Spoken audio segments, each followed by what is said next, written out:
Paano gumawa ng tunay na Forex account? Kumusta sa lahat? Sa video na ito, gagabayan ko kayo kung paano gumawa ng tunay na Forex account. Para gumawa ng tunay na Forex account, magbukas ng web browser. Gumagamit ako ng Google. Maaari mong ma-access ang mga Forex broker sa address na ito. O mag-click sa link ng paglikha ng Forex account sa paglalarawan ng video na ito. Kukunin ko ang halimbawa ng paglikha ng isang Forex account sa XM broker. Maaari mong ma-access ang XM sa address na ito. Para sa ibang mga Forex broker, palitan lang ang pangalan ng Forex broker. Magsisimula na tayo.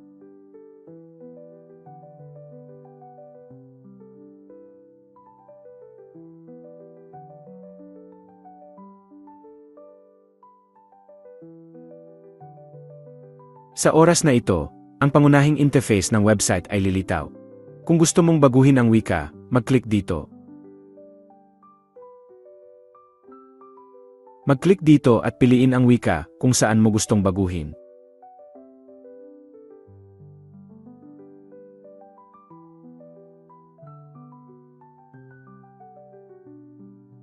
Upang lumikha ng isang account, mag-click dito. Pagkatapos, ay click ang magsimula dito.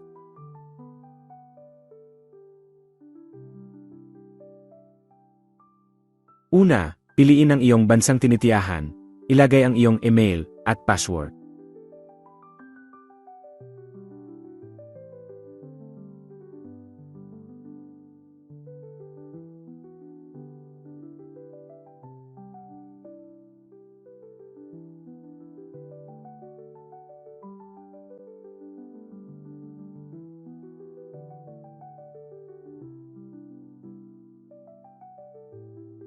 Tandaan, ito ang mga kinakailangan sa password.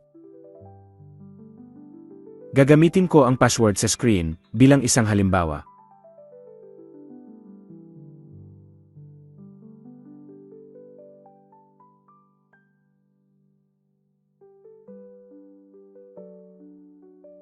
Pagkatapos, mag-click dito upang tanggapin ang mga kondisyon ng XM. I-click ang magrehistro.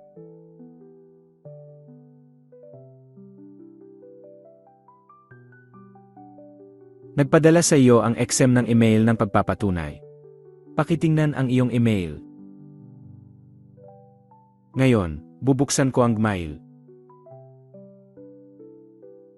Pakisuri po ang inyong email inbox. Ito ang mensahe na ipinadala ng XM. Kung hindi mo makita ang mensahe sa iyong inbox, mangyaring suriin ang iyong folder ng spam sa pamamagitan ng pag-click dito. Mag-click sa folder ng spam at suriin. Ngayon, bubuksan ko ang mensahe. I-click ang I verify ang iyong email. Dahil gumawa ako ng account gamit ang Google, pipiliin kong gamitin ang Google.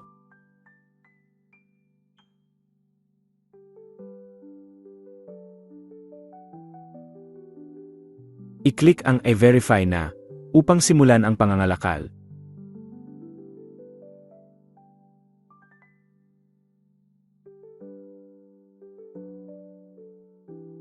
Sa seksyong ito, idagdag natin ang mga detalye ng iyong profile. Una, mangyaring punan ang iyong pangalan, panggit ng pangalan, apelyido, petsa ng kapanganakan, at numero ng telepono.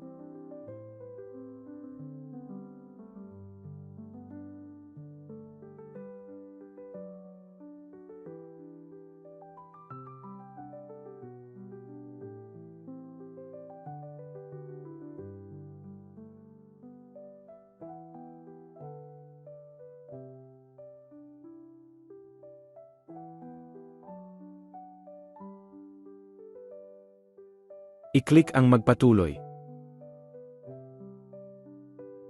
Susunod, punan ang iyong address at postal code.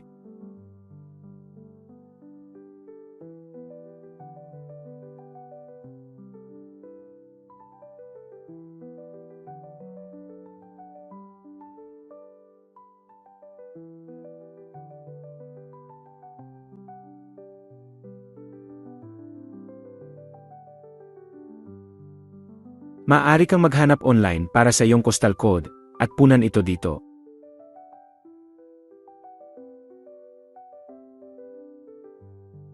Pagkatapos, ay click ang idagdag ang mga financial na detalye. Sa seksyong iyong profile bilang investor, tinatanong ng XM, nakatanggap ka na ba ng edukasyon sa Forex o nakapag-trade na ng hindi bababa sa 15 beses sa mga derivative products tulad ng Forex o Contracts for Difference, CAS. Piliin ang o hindi. I-click ang magpatuloy.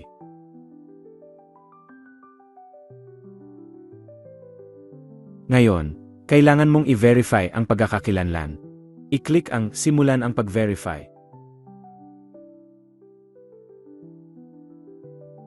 Mag-click dito upang tanggapin ang mga kondisyon ng XM. Pagkatapos, ay click ang Start. Kung gusto mong pumili ng bansang nagbigay rehiyon, pindutin dito.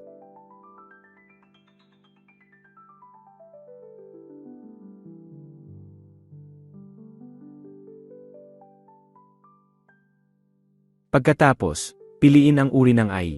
Nag-alok ang XM ng 3 opsyon, card ng pagkakakilanlan, lisensya sa pagmamaneho at pasaporte. Pinipili ko ang card ng pagkakakilanlan. Piliin kung paano magpatuloy sa device na ito, o mag-upload ng file. Pinipili ko ang mag-upload ng file. Narito ang ilang kinakailangan kapag nag-upload ka ng mga larawan.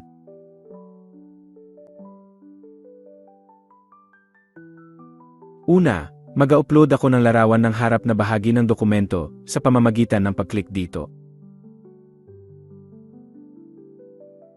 Mayroong 3 mga pagpipilian, library ng larawan, kumuha ng larawan at pumili ng file. Pinipili ko ang library ng larawan.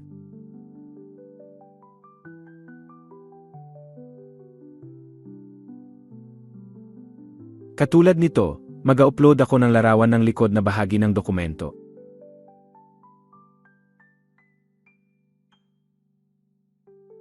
I-click ang magpatuloy. Sa seksyong ito, kailangan mong i-verify ang iyong mukha. Kinakailangan kumuha ng scan ng iyong mukha ang XM upang mapatunayan na ikaw ay isang totoong tao. Ito ang mga kinakailangan kapag nag-verify ka. I-click ang magpatuloy. Mag-click dito para gamitin ang kamera.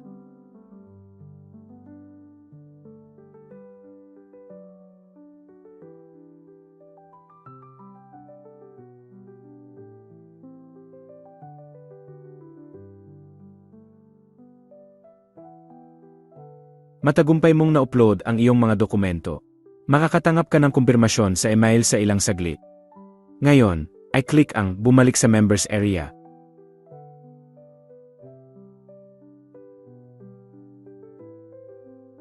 Mag-click dito.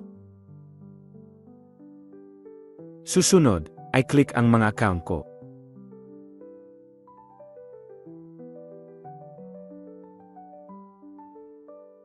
Sa seksyong mga account ko, dito mo pinamamahalaan ang iyong mga trading account. Nag-alok ang XM ng 2 pangunahing uri ng mga account: real account at demo account. Ito ang MT5 standard demo account na ginawa ng XM para sa mga user. Ito ang MT5 standard real account na ginawa ng XM para sa mga user. Kung gusto mong magbukas ng higit pang mga account, mag-click dito. Upang mag-login sa iyong XM account sa trading platform, kailangan mong malaman ang ilang impormasyon tulad ng pangalan ng server, numero ng login account, at password ng account. Upang mahanap ang impormasyon ng account, mag-click dito.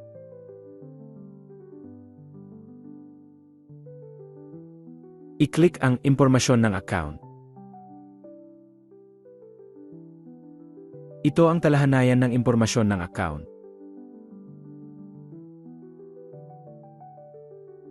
Maaari mong mahanap ang server at login account number dito. Kung gusto mong baguhin ang password ng iyong trading account, mag-click dito.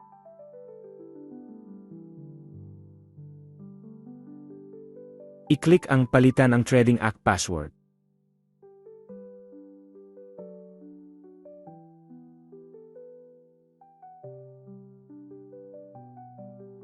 Mag-click dito para gumawa ng bagong password ng trading account.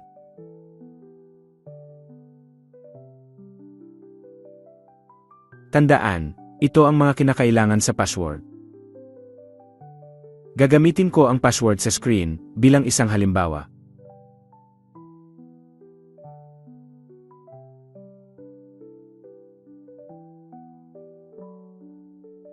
Pagkatapos, mag-click dito upang ipasok ang iyong kasalukuyang password ng profile.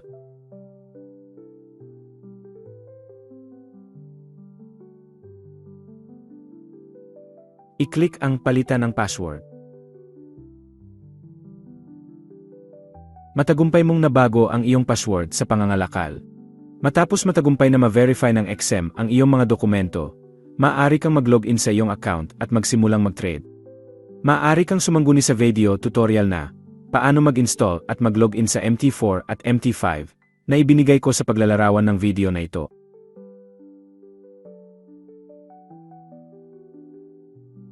Nakumpleto ko na ang mga tagubilin para sa paglikha ng isang tunay na Forex account. Nais kang kagumpay sa iyong paglalakbay sa pamumuhunan.